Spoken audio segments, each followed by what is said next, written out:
السلام علیکم ورحمۃ اللہ وبرکاتہ۔ بسم اللہ الرحمن الرحیم۔ یا مقلب القلوب ثبت قلبی علی دینک۔ اے دلوں کو پھیرنے والے، تو میرے دل کو اپنے دین پر ثابت قدم رکھنا۔ آج ہم پڑھیں گے سورہ آل عمران آیت نمبر 7۔ اس آیت میں ہم دیکھیں گے کہ انسان کے دل میں کفر و شرک کیسے پیدا ہوتا ہے۔ اعوذ باللہ من الشیطان الرجیم، بسم اللہ الرحمن الرحیم۔ سورہ آل عمران آیت نمبر 7۔ هو الذی انزل علیک، هو الذی وہی جس نے، انزل نازل کی، علیک آپ پر، یعنی آپ صلی اللہ علیہ وآلہ وسلم پر، الکتاب کتاب، منہ اس میں، آیات آیتیں ہیں، محکمات محکم یعنی پختہ، ہن وہ، ام الکتاب کتاب کی اصل ہیں، و اخرى اور دوسری، متشابہات متشابہ ہیں، فاما پس جو، الذین جو لوگ، فی قلوبہم ان کے دلوں میں، زیغ کجی ہے، فیتبعون سو وہ پیروی کرتے ہیں، ما تشابہ متشابہات کی، منہ اس سے، منہ ابتغاء یعنی ان کا چاہنا ایسے، یعنی ان کی غرض یہ ہے، الفتناتی کہ فساد کریں یا گمراہی پھیلائیں، وابتغاء اور ان کی تلاش یہ ہے، تاویلی ہی اس کا مطلب، وما یعلم اور نہیں جانتا، تاویلہ اس کا مطلب، الا اللہ سوائے اللہ کے، والراسخون اور مضبوط، فی العلم علم میں، یقولون کہتے ہیں، آمنا ہم ایمان لائے، بھی اس پر، کل سب، من عندی یعنی جو تمہارے پاس ہے، ربنا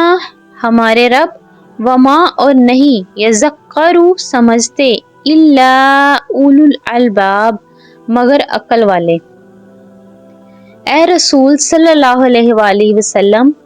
وہی اللہ ہے جس نے تم پر کتاب نازل کی ہے، جس کی کچھ آیات تو محکم ہیں یعنی پختہ ہیں، یا جن کے واضح مطلب ہیں،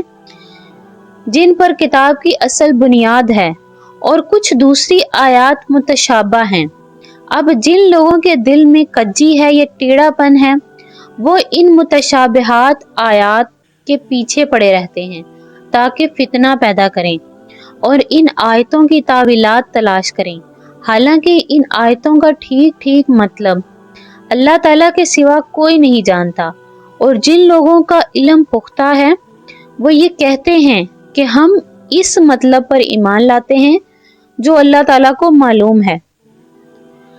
سب کچھ ہمارے پروردگار ہی کی طرف سے ہے، اور نصیحت وہی لوگ حاصل کرتے ہیں جو عقل والے ہیں۔ اس آیت کو سمجھنے کے لیے پہلے اس حقیقت کا احساس ضروری ہے کہ اس کائنات کی بے شمار چیزیں ایسی ہیں جو انسان کی سمجھ سے بالا تر ہیں۔ اسی طرح اللہ تعالیٰ کا وجود اور اس کی وحدانیت تو ایک ایسی حقیقت ہے جو ہر انسان اپنی عقل سے معلوم کر سکتا ہے، لیکن اس کی ذات اور صفات کی تفصیلات انسان کی محدود عقل سے ماورا ہیں۔ قرآن کریم نے جہاں اللہ تعالیٰ کی ان صفات کا ذکر فرمایا، ان سے اللہ تعالیٰ کی قدرت کاملہ اور حکمت بالغہ ظاہر کی گئی ہے، لیکن کوئی شخص ان صفات کی حقیقت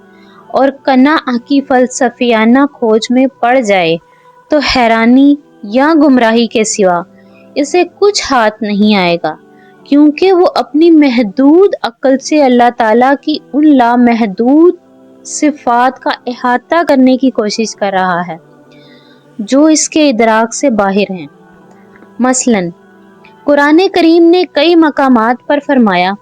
کہ اللہ تعالیٰ کا ایک عرش ہے، اور یہ کہ وہ اس عرش پر مستوی ہوا، یعنی اس نے قرار پکڑا وہاں پر۔ اب یہ بات کہ وہ عرش کیسا ہے، اس پر اللہ تعالیٰ کے مستوی ہونے کا کیا مطلب ہے؟ یہ وہ سوالات ہیں جن کا جواب انسان کی عقل اور سمجھ سے بالاتر ہے، اور انسان کی زندگی کا کوئی عملی مسئلہ اس پر موقوف بھی نہیں۔ ایسی آیات جن میں اس قسم کے حقائق بیان کیے گئے ہیں متشابہات کہلاتی ہیں۔ اسی طرح مختلف سورتوں کے شروع میں جو حروف الگ الگ نازل کیے گئے ہیں، مثلا اسی سورت کے شروع میں الف لام میم، اور جنہیں حروف مقطعات کہا جاتا ہے، وہ بھی متشابہات میں داخل ہیں۔ ان کے بارے میں قرآن کریم نے اس آیت میں یہ ہدایت دی ہے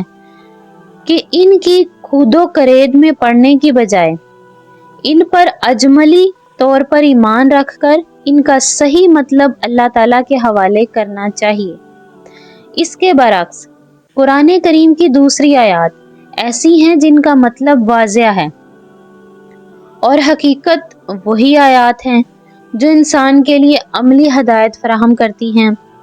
انہی آیات کو محکم یعنی پختہ آیات کہا گیا ہے۔ ایک مومن کو انہی پر خصوصی توجہ دینی چاہیے۔ متشابہات کے بارے میں صحیح طرز عمل بتلانا یوں بھی ضروری تھا، لیکن اس صورت میں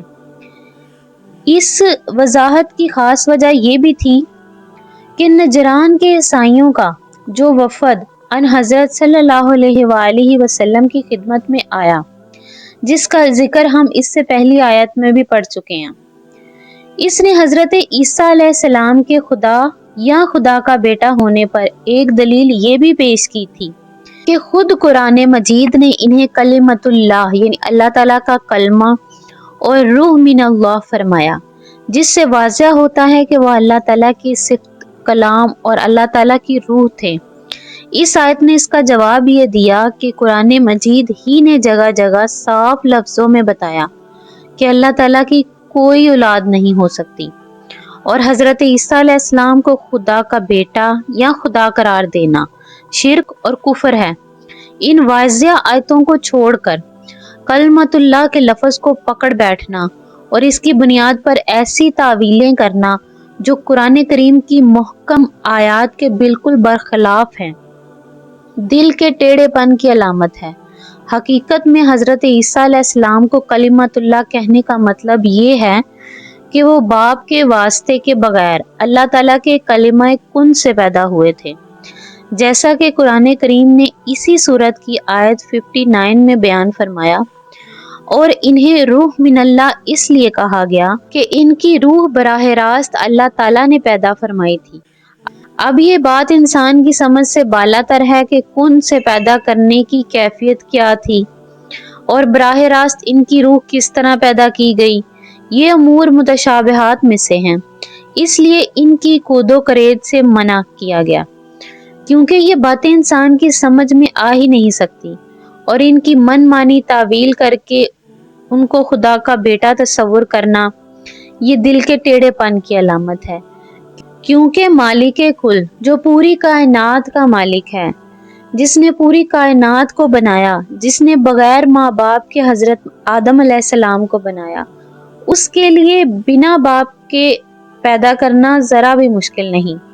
اس لیے یہ دل کے ٹیڑھے پن کے اور کفر کی علامت ہے کہ اگر اس کی ذات کے بارے میں کسی کو شریک ٹھہرایا جائے۔ اللہ تعالی ہم سب کو کفر و شرک سے بچنے کی توفیق عطا فرمائے۔ صدق اللہ العظیم۔